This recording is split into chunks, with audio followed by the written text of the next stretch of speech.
This is tape number 1 from the Tuning to the Wisdom Heart series, compiled from Ram Dass's 1993 summer retreats.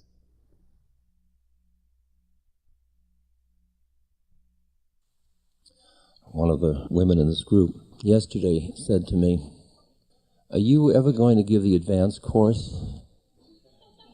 Or is this all you have to offer?"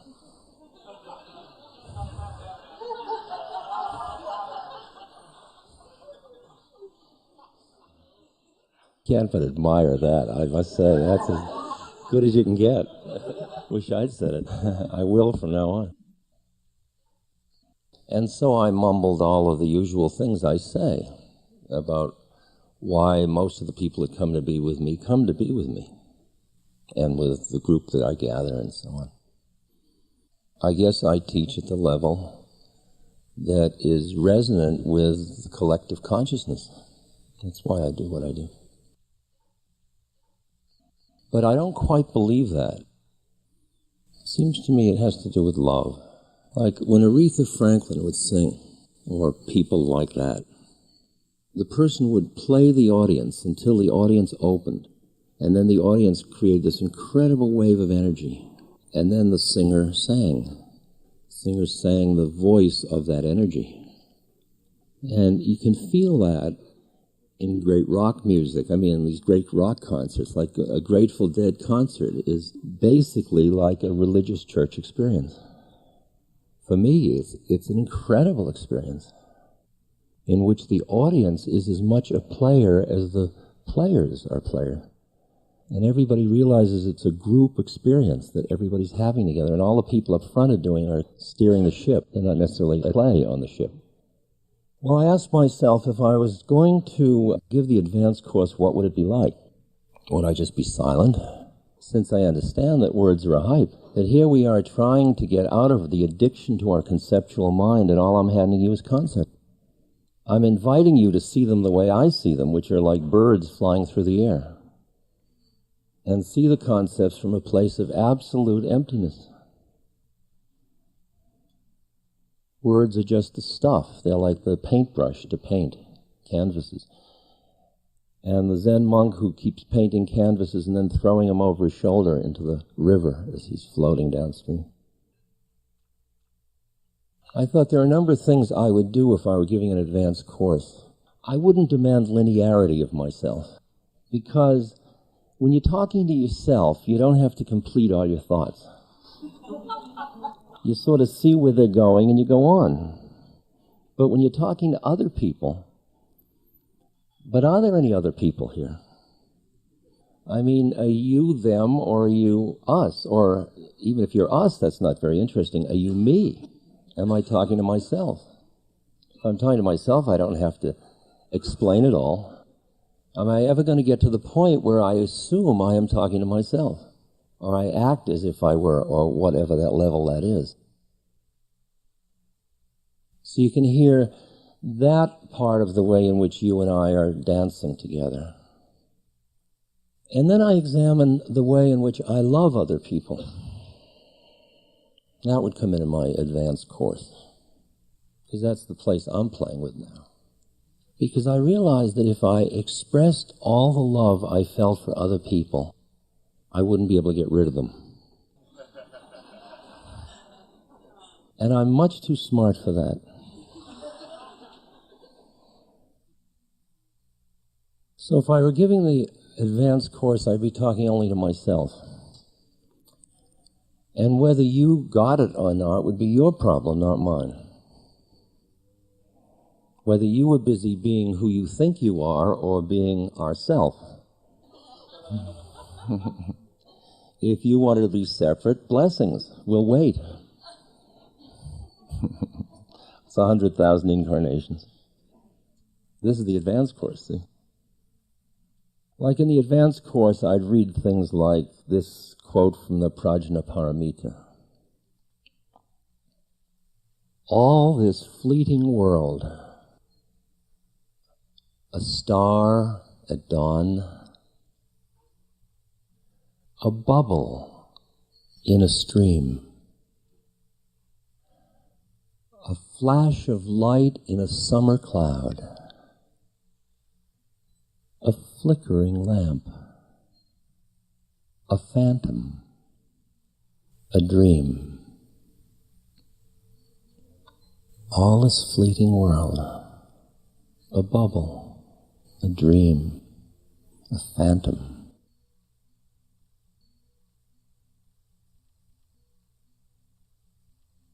If I were giving the advanced course, this is the place I give it from. I give it as fellow connoisseurs and appreciators of the bubble. A shared awareness delighting in the play of the Lord, the play of the forms of the universe. Not so afraid to look at what is, because you're afraid you'll melt. Being made of tougher stuff. That you can look at Kali and Shiva and their work, and you can look at change without freaking because your awareness is not identified with that which changes. You and I are living in a culture that is paralyzed by fear. Its creative juice is almost totally drained out of it by its fear. This fear is the fear of change, the fear of the unknown. And yet at this moment in history, we are in a moment in which we are, like a snake, shedding a mythological structure in order to grow a new one.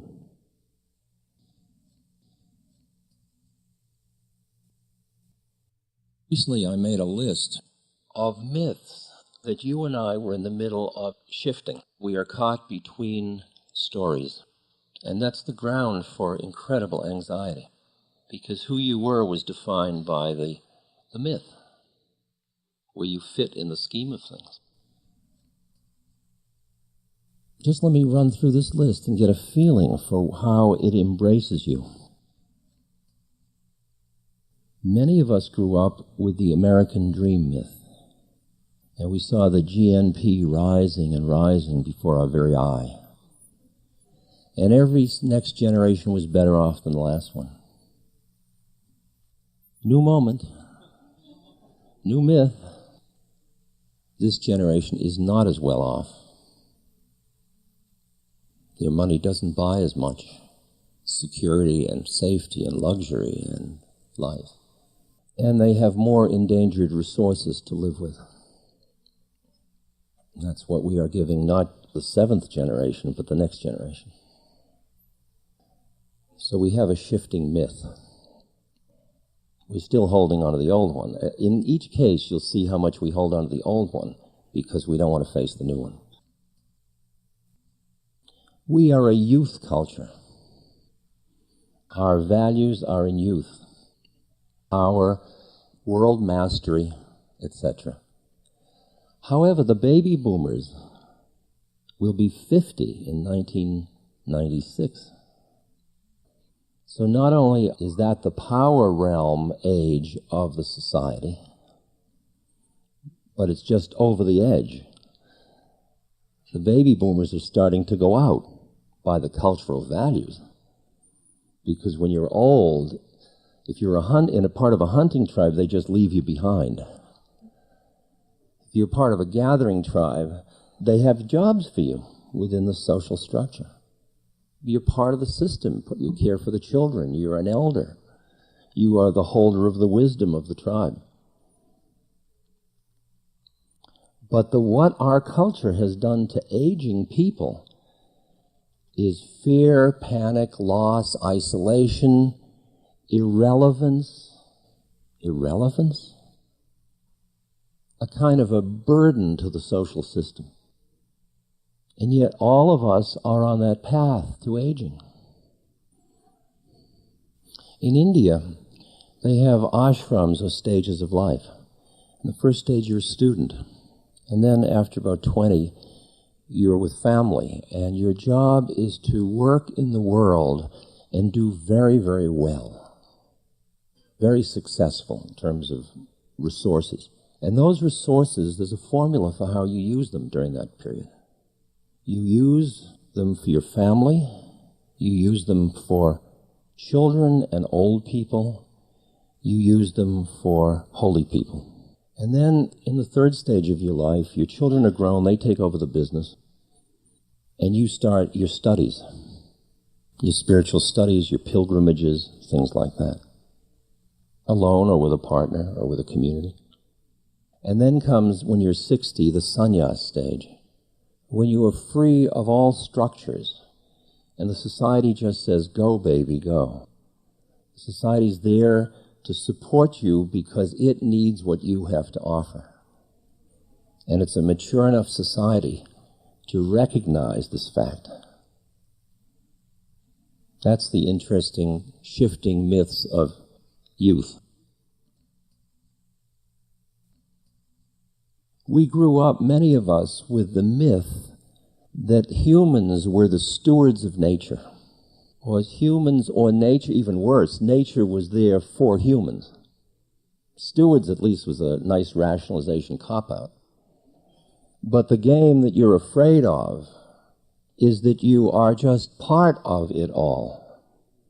You are part of a biotic community. You are part of many, many social structures, and that's as much your identity as your being busy being an individual. And there's the next myth that's in transition. I remember participating in the support of a number of myths that are now dysfunctional, by the way. I thought the atom, splitting the atom, was great. I was wrong. But I thought that individualism was wonderful because it was liberation from social institutions. And it was empowering the individual to think for themselves and feel for themselves, and that's what the 60s seemed to be in large part about, feeling and thinking for yourself, so that if you went into a community, it was an intentional act on your part to be part of a community. It wasn't, you weren't locked into systems. And the 60s were far out in that sense, because all of the vertical systems, all the vertical power structures turned into paper tigers. Oh, they could sting, but they were still paper tigers. I mean, the image that I love is of all of the hippies surrounding the Pentagon and holding hands and oming to make it rise. I mean, doesn't it change the image of the Pentagon now? Not the Pentagon. Yes, the Pentagon. Om. Now, it is true only a few people saw it rise. But it wasn't the issue of whether you saw it rise. They gave credence to that. It was the issue of the symbolic statement that was being made.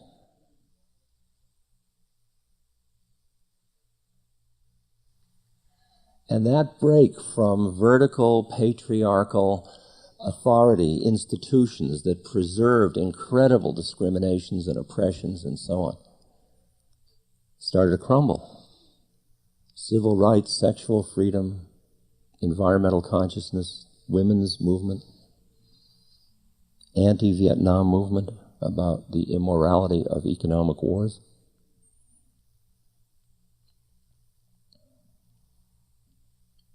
And once you take Humpty Dumpty apart, it's really hard to put Humpty Dumpty back together again, no matter how hard George Bush tries, or Ronald Reagan, or Bob Dole, or whoever.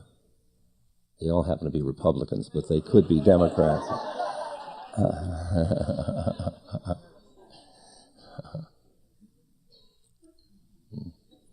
But you can see that creative government is that tension, by the way, between the force of preservation and the force of change.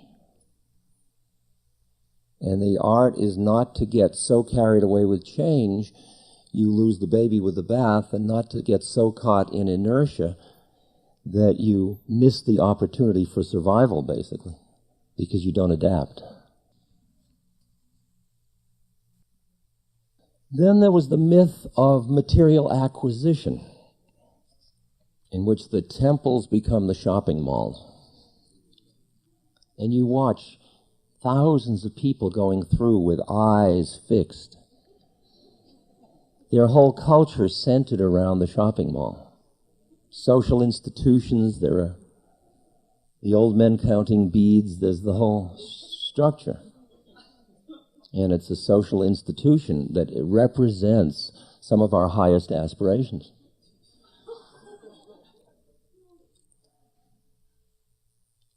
And emerging is another myth that is demanded by the limitation of the resources we have available, is that voluntary simplicity is going to be in. That living simply, not collecting stuff, is going to be in. Not just using up resources in order to, because you're not under the illusion it's going to make you happy any longer.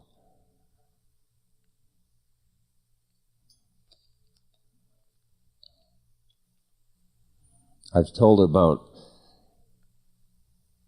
collecting boxes, that every time I move, I carry the boxes with me. I rent a truck, and these boxes are all my memorabilia. And after a while, I thought, why am I carrying these with me? It costs me money. I got to put them in storage. I never open them. They're all the important papers that I'll want later. But why will I want them later? That's the assumption that later will be less interesting than now is, because now is so interesting I never open the boxes. That would be a later thing, yeah. Much later, baby, much later. The art is to leave no footprints.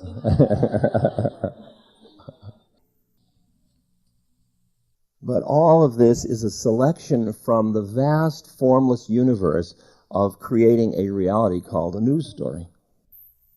It creates reality for all of our consciousnesses.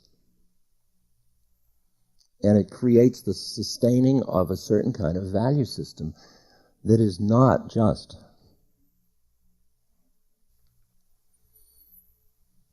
And the rational mind is in the service of protecting your separateness first. Then you can use it for play and sport and technological advance, but it's to make you more comfortable and feel safer in a basically unsafe situation. Because your separateness is part of that which is changing. And it's like trying to stand on sand that's in the ocean where it's all constantly giving way beneath your feet.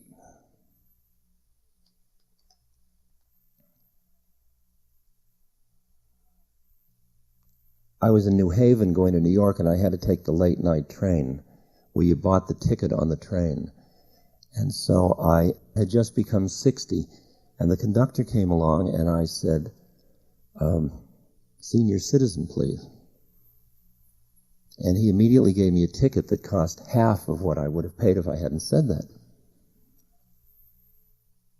And I said to him, don't you want to see any identification?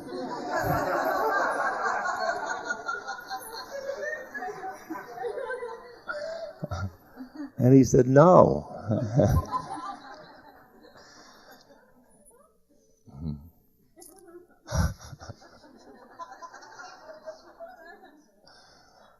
That was a story I didn't tell you before because I was punishing.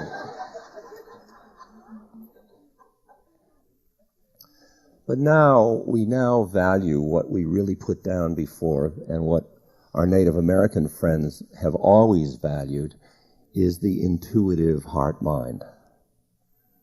A deep, deep wisdom in people.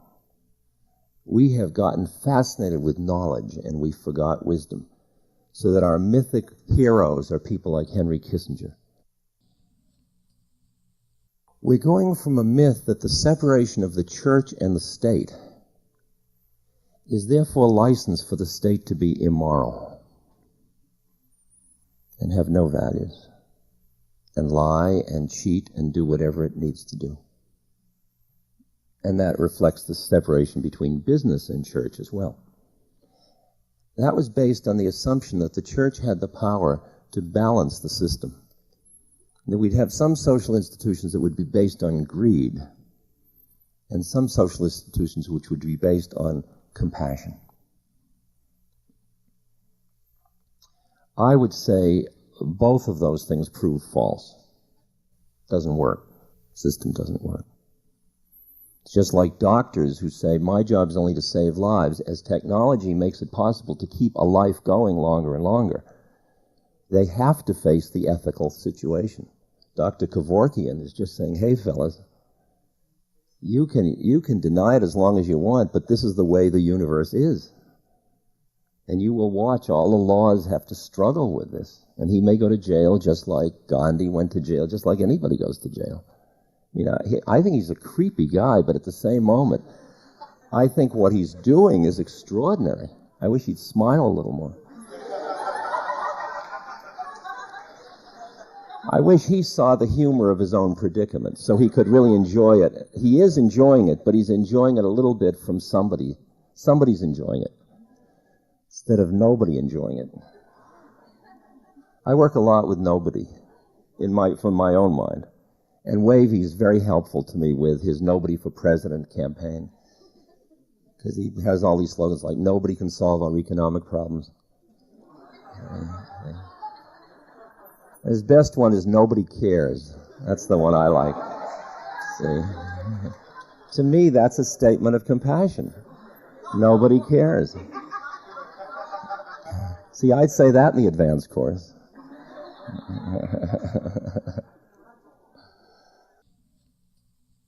Oh, I went through one that I think is not one that we're in the transition of at the moment, but I was passed through the moment when scheduled feeding was in. Remember that? So I could cry my little eyes out, and nothing happened. And I've been disempowered ever since. That's changed. We now have demand feeding within reason. We had monogamy. Remember that? By 1975, over 50% of the marriages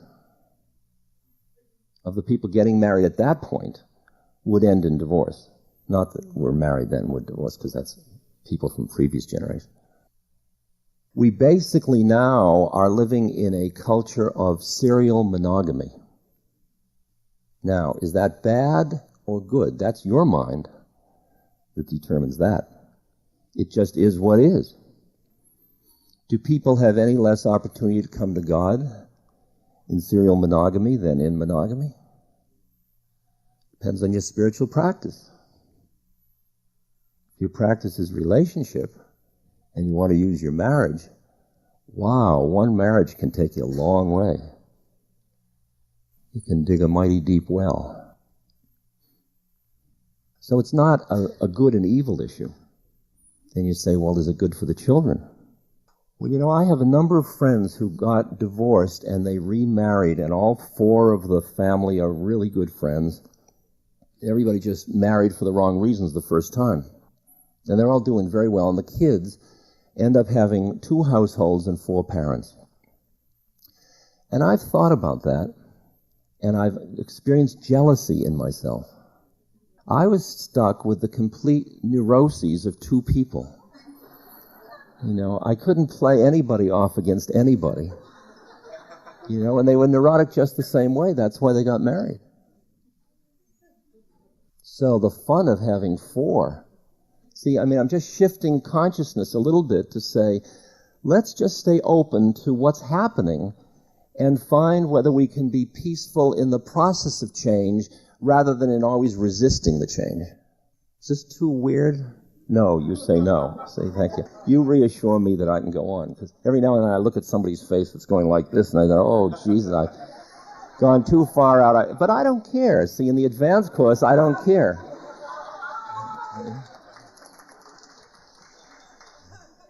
It's interesting to have the kind of up on a stage with a microphone and then watch somebody go to sleep about the third row, you know. And you're talking on and on and on, but that consciousness has gone somewhere else. It's not a... But that's my problem.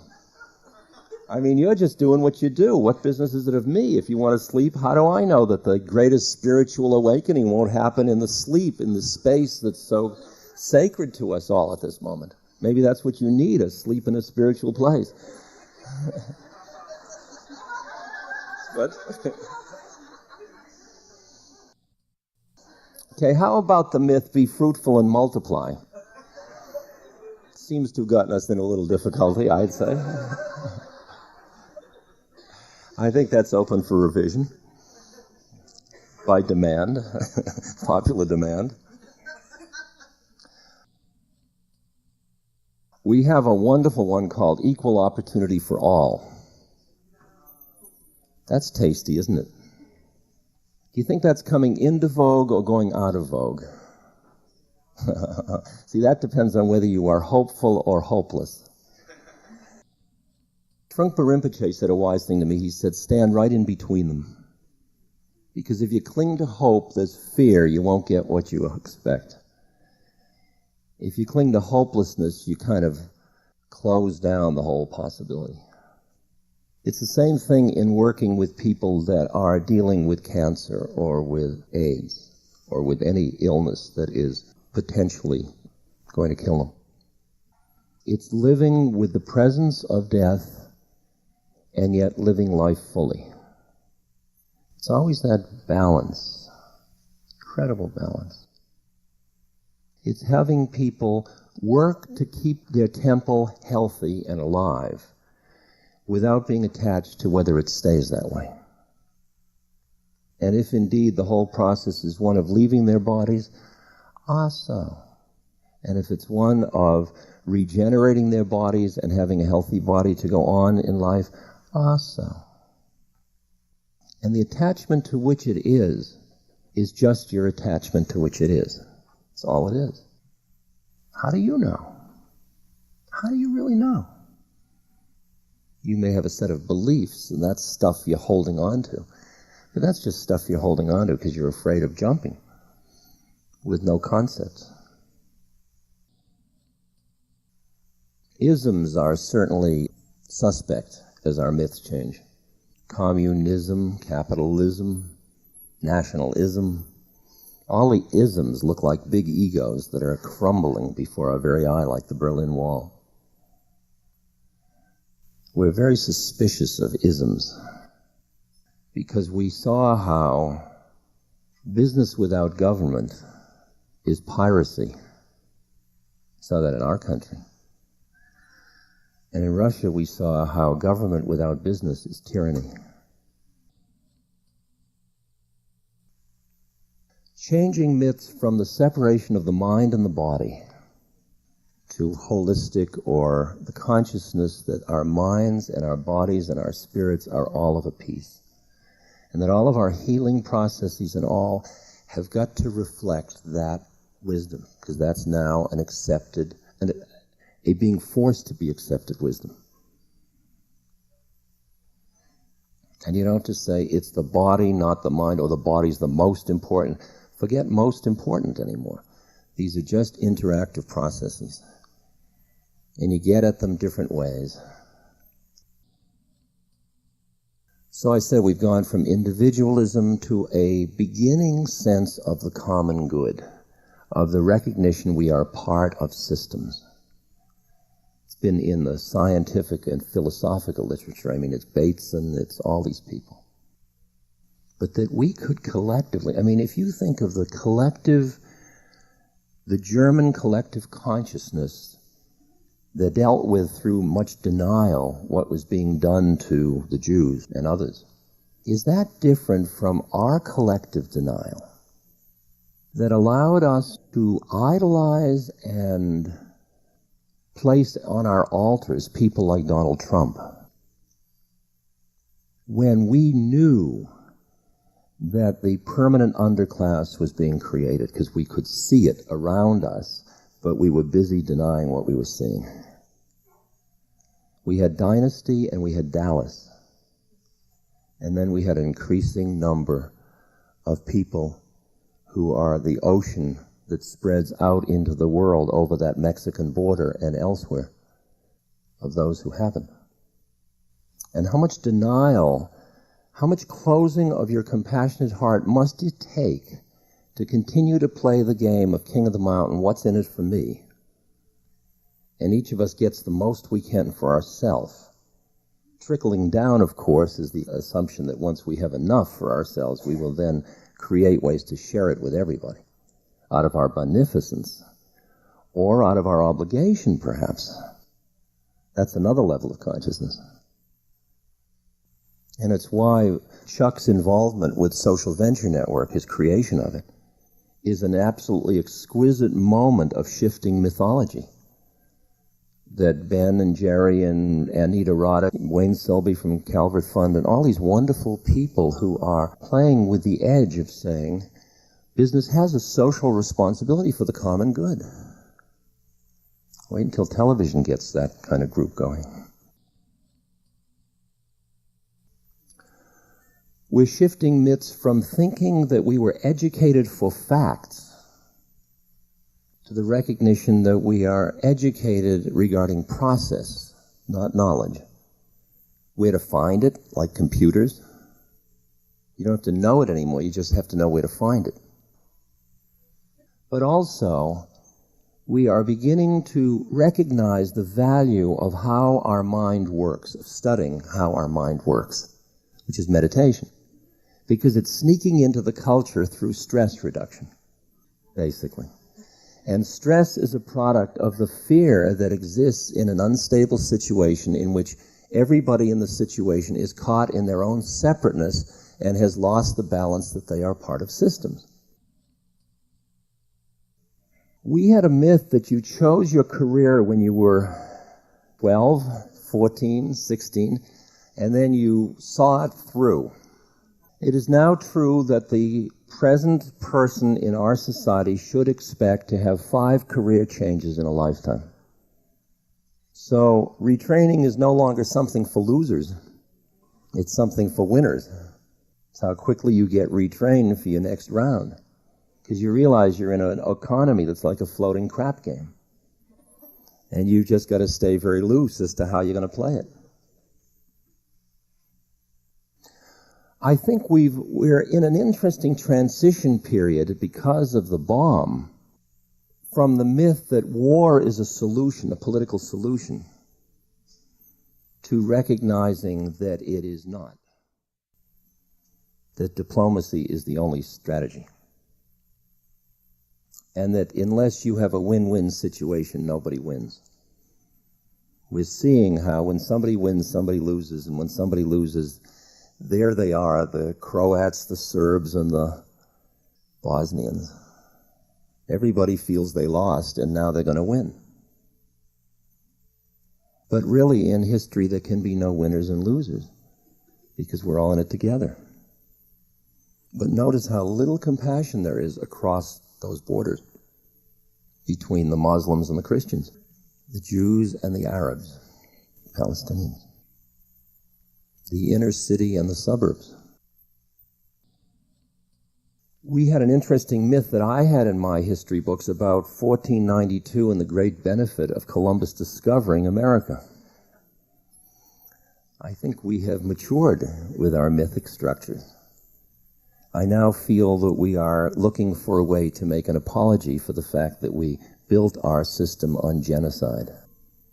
And we are as culpable as Hitler ever was for what we have done as a people. And feel how deep the justifications were in the culture. John Wayne. This is an older one, but we had the myth that we were a moral force in the world. And then we had the Vietnam War. And we realized how fallible our systems were. That our fallible meaning that we were caught in acts that were not harmonious with our deepest wisdom. That's the pain of it. The pain for each of you is to be living your life in a way that is not harmonious with your deepest wisdom. And I would say that's my pain.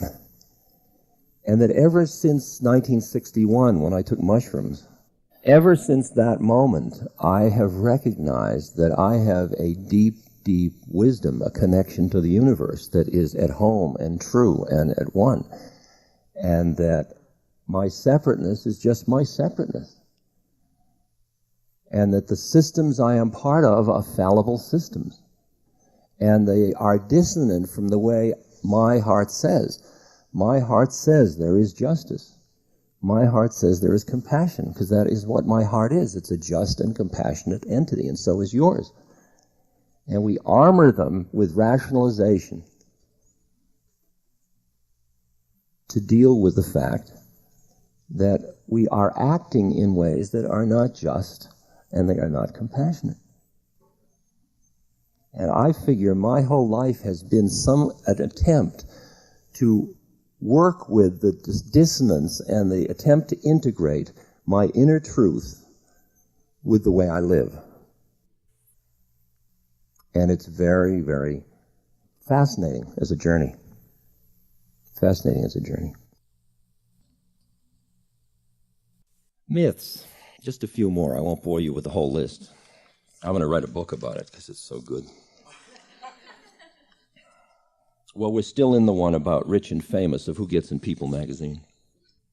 But fame is becoming more trivial as time goes on, because you see how it's bought, used, and how brief it is and how irrelevant it is to the pain of the person bearing it. We've gone through myths of the shift of birth coming out of the closet. That was my generation. Now there is death coming out of the closet and being recognized as part of life, part of the life process, and not as some terrible faulty error that has occurred. I love that one. God, outrageous.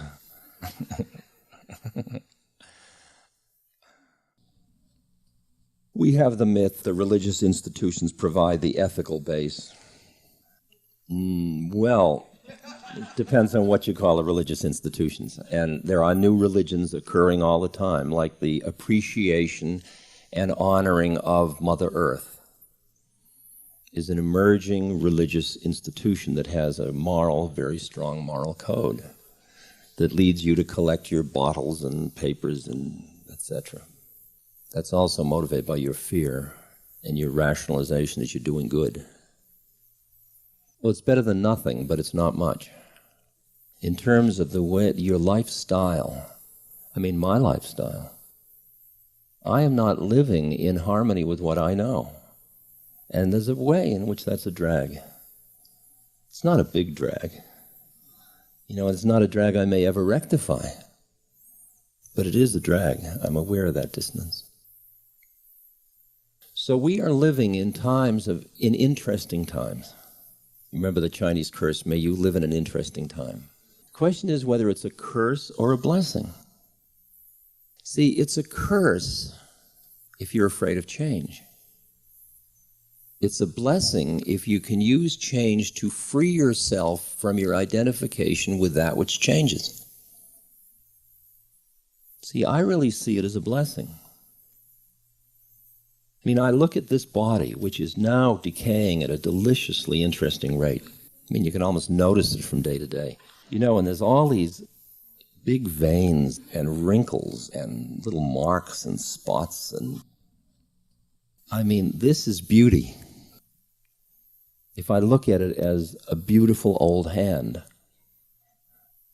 if I impose upon that all of my social structures, my conceptual things, that's my hand, that means I am wrinkles and blood vessels. And look at how much I valued the absence of wrinkles and blood vessels. Am I ready for this? Is there going to be anxiety now? Is this less beautiful? I have this delicious story that's such fun to tell. It's a little irreverent, but what the hell. I was invited to give a lecture in Beverly Hills at Saks Fifth Avenue for La Prairie Cosmetics. Now, La Prairie Cosmetics is an old firm which has a sanatorium sort of for health rejuvenation in Switzerland, and now has a lot of products that come out that are anti-aging creams and such. And they were marketing a new anti-aging cream. And I, the previous year, had been a keynote speaker at a conference in New York on aging. So whether it came out of a hat or whatever, they invited me to speak to add a little tone to the event. So it wouldn't just be money. So they invited me to speak for 15 minutes about the wisdom of aging. So I probably would have passed it up, except they were offering $12,000.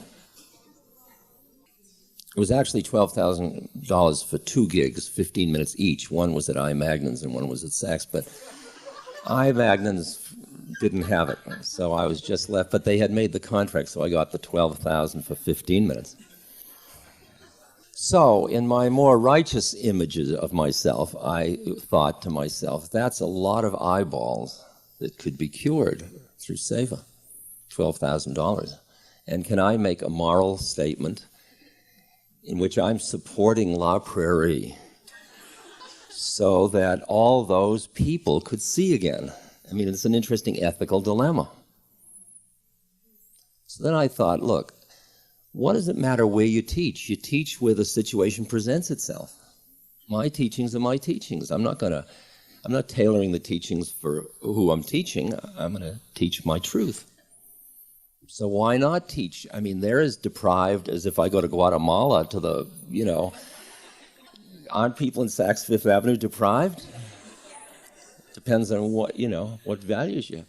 So I agreed to do it, and I got a suit and a tie, and I did my thing, and I went there. I don't care what costume, what the hell difference to me?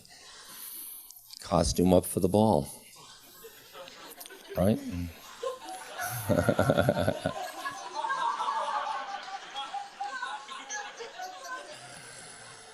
So I was put at there were little tables of maybe 10 or 12 people, and there was a person from La Prairie at each one to help each person with individual consultation about how to keep their skin young. And then I was at the table with the people that were going to be presenters. There were 3 of us. There was the vice president of La Prairie, and then there was a nutritional skin expert. So she was telling us what she was going to do in her demonstration, because what she does is she stands up and says, well, you can all do your own test. She says, take your skin and pinch it and hold it for 5 seconds. And then you let it go, and you see how fast it goes back. Okay? So I did mine. We all did put our hands in the middle table. I did mine. And the 5 seconds were over, and mine didn't go back. In fact, it's still there. I mean, it would be there unless I go like this, and that's what wrinkles are. They're youth that didn't go back,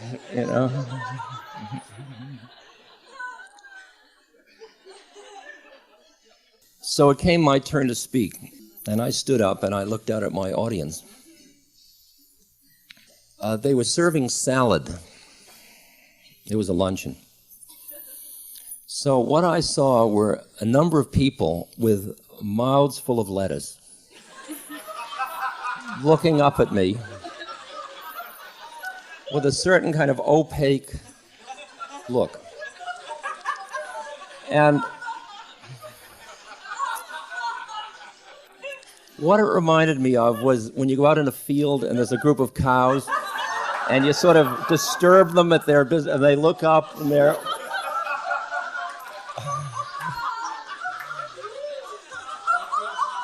See, I told you, that's a little irreverent because they're us too, you know. I mean, I could be in the audience too of that situation by some bizarre karmic twist.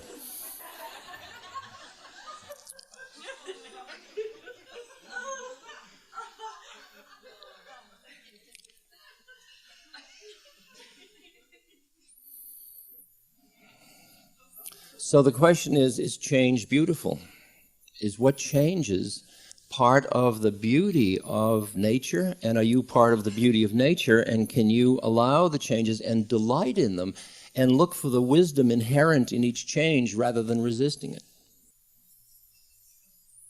Can you work to preserve your body and at the same time be ready to let it go? Rilke says the most remarkable thing is to be able to hold death and continue to live. To be able to be at peace with the way of things by cultivating the part of yourself that isn't you anymore, but is, which has nothing to do with time and space, birth and death, coming and going, loss and gain, fame and shame, pleasure and pain. Which ones are you ready for? That would be in the advanced course. I mean, the third patriarch will be in the advanced course, but as a process of deeper study. The one that starts the great way is not difficult for those who have no preferences. I mean, do you want the advanced course or do you want the beginner course?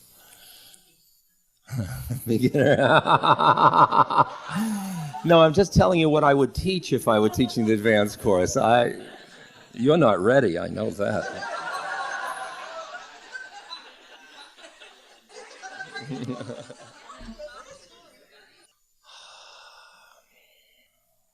What I said was, aging and death are part of the natural way of things. And that if you are buying cosmetics out of fear, then it is not going to give you happiness. If you are buying them out of celebration,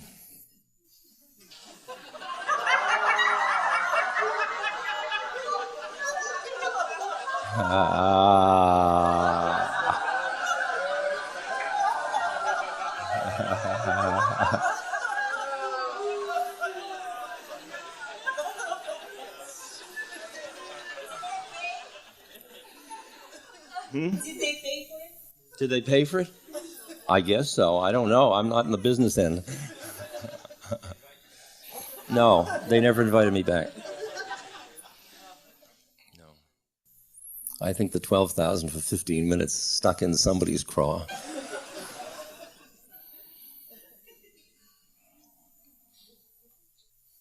It's interesting for me to just reflect as to where one teaches or what one does with one's energy, just like you have to decide. Same thing, or not decide, or listen to hear how it comes out. I mean, it might be that one person in that group is Ananda Mai Ma, just waiting, living in Los Angeles.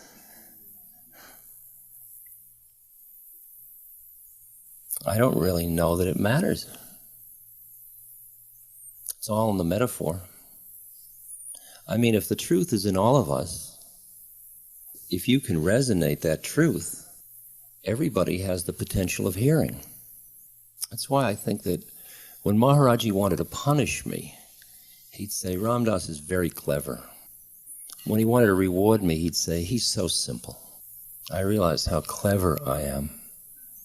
That's those prefrontal lobe siddhis, those powers. But I don't know that I said it to all of you, I said it to some of you, what Maharaji said about powers. Very concisely. Siddhis are these powers you develop on the spiritual path. Powers of clarity, of knowing, of being able to do something about something. He said, siddhis are pig shit. Maharaji was known at some time in his life as Latrine Baba.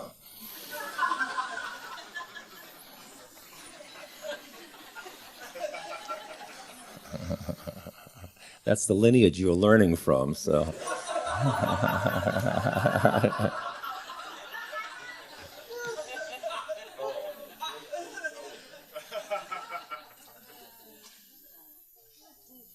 Speaking of that, Somebody gave me this Xerox. It says, if you are unhappy. Once upon a time, there was a non-conforming sparrow who decided not to fly south for the winter. However, soon the weather turned so cold that he reluctantly started to fly south. In a short time, ice began to form on his wings, and he fell to earth in a barnyard, almost frozen. A cow passed by and crapped on the little sparrow. The sparrow thought it was the end, but the manure warmed him and defrosted his wings.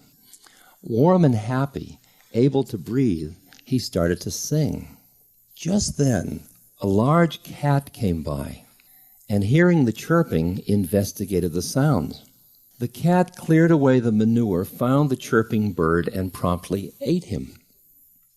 The moral of this story: 1, it's got 3 morals. Everyone who shits on you is not necessarily your enemy. Number 2, everyone who gets you out of the shit is not necessarily your friend.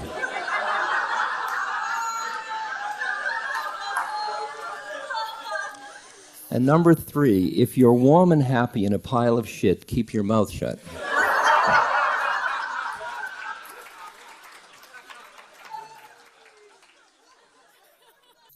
So partly this decaying body and all of this and the ecological stuff and the trees and the this and the that and the violence and all, it's a pile of shit.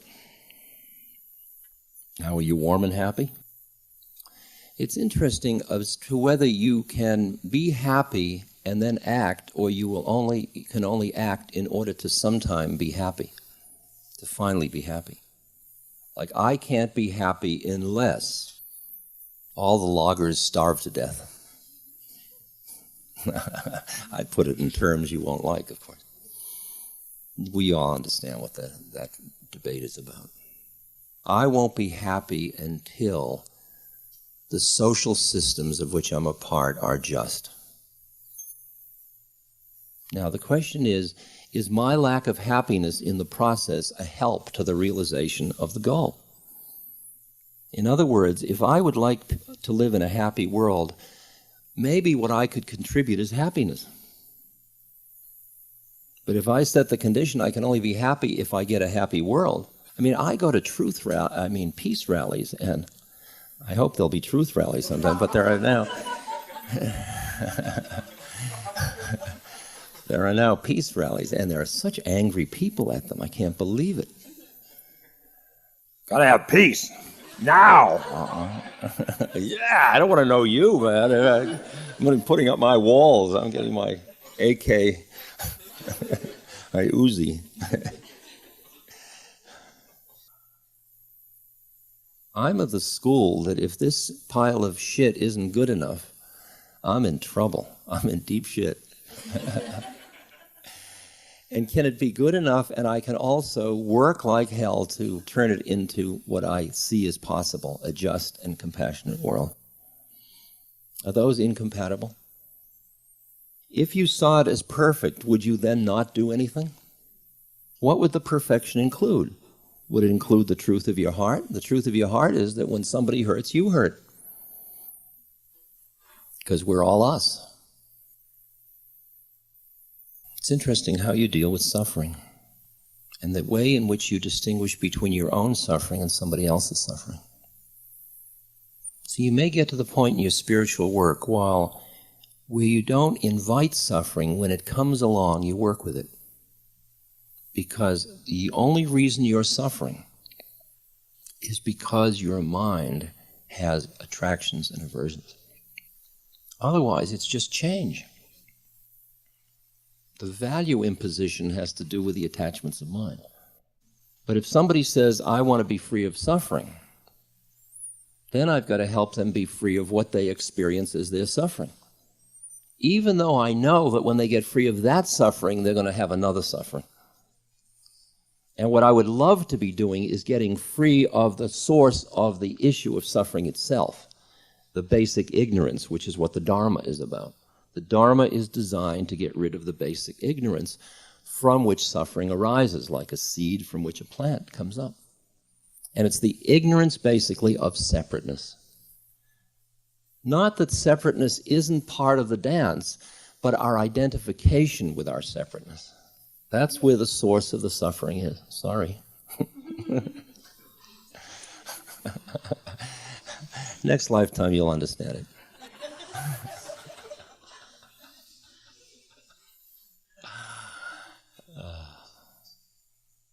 To me, the issue is one of balance. The one of balance where the sense of separateness and the basic identity with all that is are perfectly equally balanced in yourself. That you're clinging to neither of them, but you're celebrating both of them. It's what they talk about as samsara and nirvana are one. Form and formless are one. You are formless and you are form. We seem to be relating to each other as forms.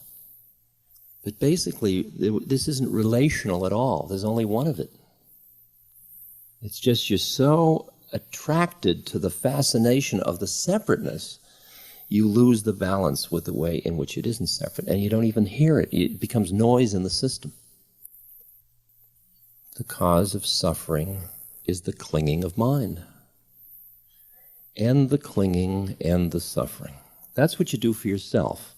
What you do for somebody else is you help them get rid of the suffering, but how you help them get rid of the suffering can get rid of the suffering just at the plane of like food for a hungry belly, or the way it is given, or the way it is shared, or who you are as you offer the food can be also getting rid of the basic ignorance along with the food.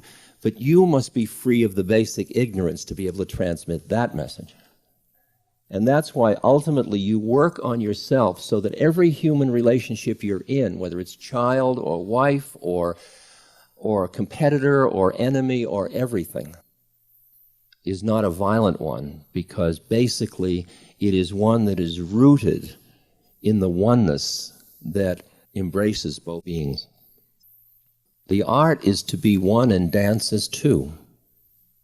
The art is to delight in the dance. So you are the participant and I am the lecturer. And you are the lecturer and I am the participant. And we are both lecturer and participant. And we're all learning this together. That's what the advanced course would be. I mean, the whole trip of me as somebody who knows and you as somebody who doesn't is a very, very violent cop-out. And it's your problem, not mine. Because I don't have that image of me in relation to you. If you want to have it, enjoy it. It's beautiful and it's fine and I will bless you. But it's not a very interesting path. It's a path based on mea culpa. It's a path based on the fact that you aren't enough. And what's fun is to meet mensches in life. Beings who say, I am. I am. Affirmation of their own existence. And that can be done from as wise a level as you are. Every relationship, every single one, same thing. Every relationship either does violence, it misses the mark, it sins, meaning missing the mark. It misses the mark because it reinforces separateness. The whole game that we wrote about in How Can I Help and Compassion Action is how getting caught in the helping professions, in doing good, the prison of being a helper, reinforces the separateness of the helper and the helped. And it isolates the very person you are trying to reassure, because you're so busy being nurse, doctor, healer, parent, something. I think the game is to bear the unbearable with a giggle, with your heart breaking, and then do what you do. I think you should trust your inner wisdom, that out of you would come actions not out of ought or should, but out of the essence of what is. If you distrust the compassion of your heart, then you have to get caught in the oughts and shoulds. If you don't distrust it, you just have to surrender into it, and it will take care of it, what needs to be taken care of. The statement in the Tao, one does nothing and nothing is left undone. Meaning you're getting very tired being somebody doing something. And there's a whole other way of being in which you are the thing itself, and whatever happens, happens. It's the compassion that arises out of emptiness. It's the discriminating wisdom that you see when you stop trying so hard to be good, to be right, to be just, to be compassionate. I mean, more violence is done in the name of being compassionate. Basically, everybody thinks they're good in one way or another. Very few people that think they're evil. To live with the uncertainty, to live with not knowing, with knowing you are living at the edge of the mystery all the time. You and I don't really know about death. Somebody handed me another, I'm going to live on people's handouts. Faith. Faith is when you have come to the edge of all the light you know and are about to step off into the darkness of the unknown. Faith is knowing one of two things will happen. There will be something solid to stand on, or you will be taught how to fly. Under that is a fortune cookie cartoon that says, which the fellow's asking the waiter, "May I have another fortune cookie? I'd like a second opinion."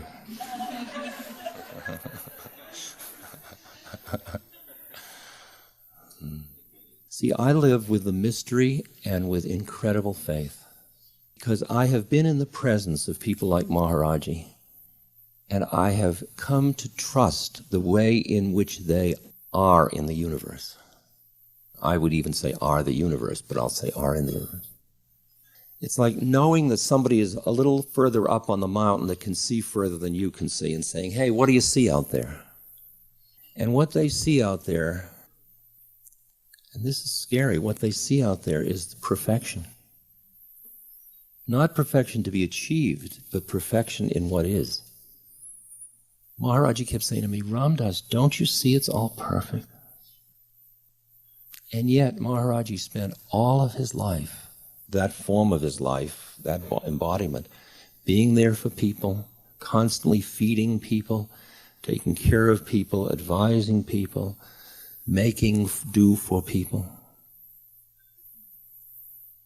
And I saw the coming together of social action and emptiness, the space from which you see the perfection.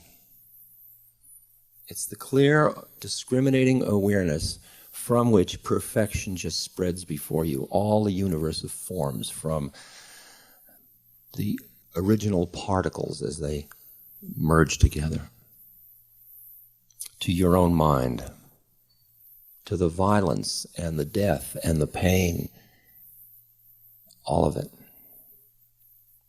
And that balance that Rilke talks about, the courage to go on living, is the balance of seeing the absolute perfection and also sharing the human incarnation. That's what Christ's trip was about.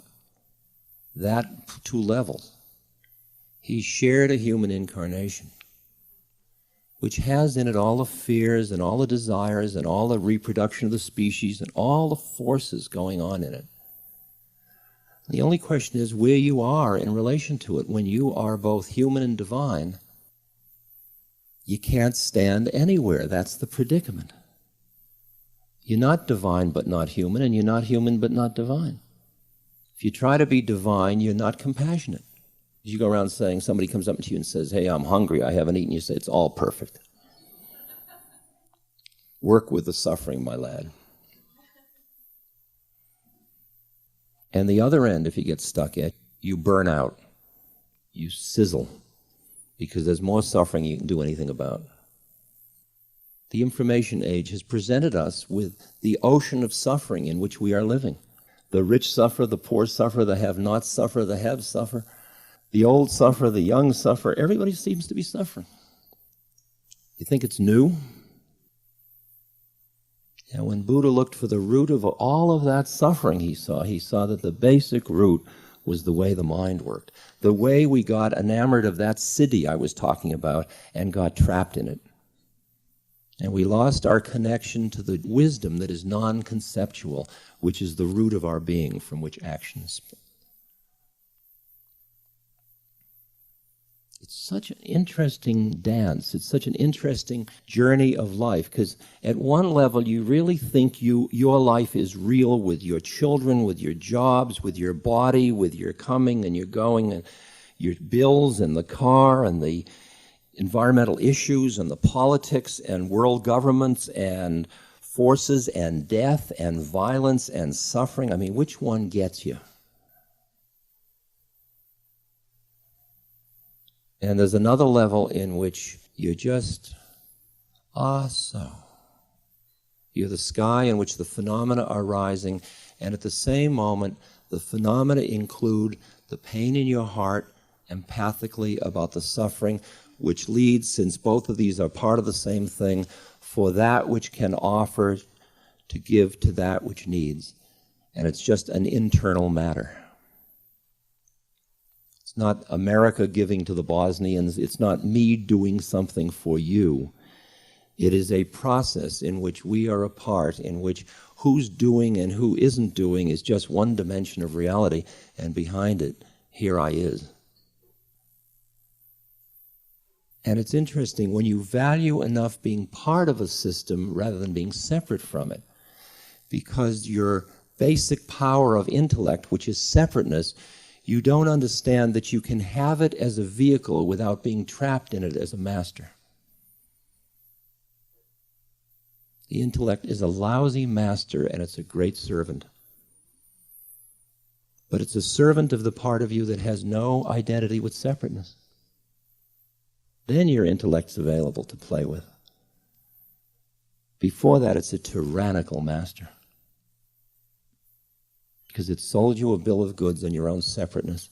And all the personality stuff and all the victimization stuff and all that, great to work on, but it's all digging your hole from a spiritual point of view, unless you work on it from the place that sees it as the bubble, the phantom, the dream. And yet you work within the bubble, within the phantom, within the dream, on the dream itself.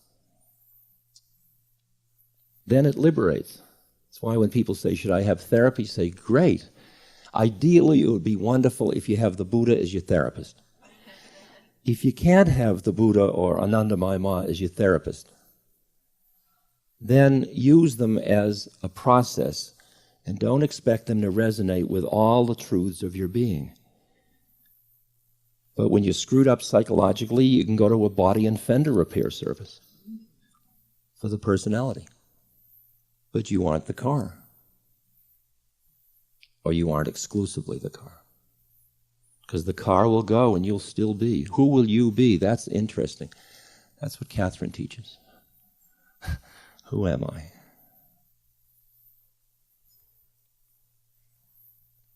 I'm sorry to go on like this. I will stop. No, I understand. That's a cute line that gets you to say, oh, no. In the advanced course, I'd have... But this is fun, and this is all what I would teach if I had an advanced course, but since we don't, we can't teach any of that stuff. So...